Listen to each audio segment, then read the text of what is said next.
va bu joyda baribir hujumchida, sof hujumchida 21-raqamli darvozabon, 21-raqamli hujumchiga iltifot ulashyapti.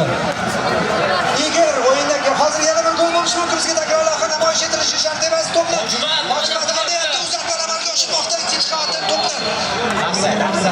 Siz nega Hojimat nimalar qildi? Bugun hamma futbolchimiz hakam hozir qo'lim qayrilib ketdi bor-ku. Hojimatning fintiga mana bu yerda monitor to'sib oldida. Mana bu golga bir e'tibor qaratamiz. Bu yerda darvozabonning xatosi albatta. Bu bizga Skanzardan ikkinchi assist. Buni ham esdan chiqarmaslik kerak. Zaxiradan tushirilayotgan futbolchilar Mazgavoyga sariq kartochka ko'rsatildimi? Sarig'i bor futbolchilarimiz ehtiyot bo'lish kerak. Chunki jahon chempionatidagi birinchi o'yinga ta'sir qiladi. Bo'ldi, o'zingni bos qatorli futbolchi.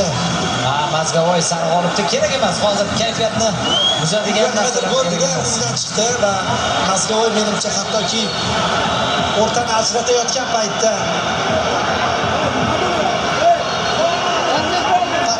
olmayapti. 3-2 hisobida yutgan o'yiniga 3-0 bilan javob berayotganimizga. Mana bu comeback, mana bu javob. Men o'zi bu uchrashuvda qasos, yana o'ch degan narsalarni ishlatmaslik tarafdor edim, lekin 3-0 endi hammasi uchun javobdir. Chiroyroq revansh oldik deb qo'ya qolamiz. Qadrli do'stlar, bugun futbolchilarimiz o'zi ham men shuni xohlashgan. Ya'ni o'sha mag'lubiyatlar uchun hammasini bitta qilib hissasini chiqarishni Chunki to'xtashmadi.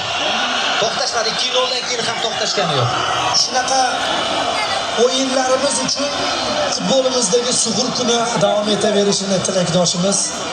Har doim biz jahon chempionatiga chiqqanmiz, biz futbol ko'rsatishimiz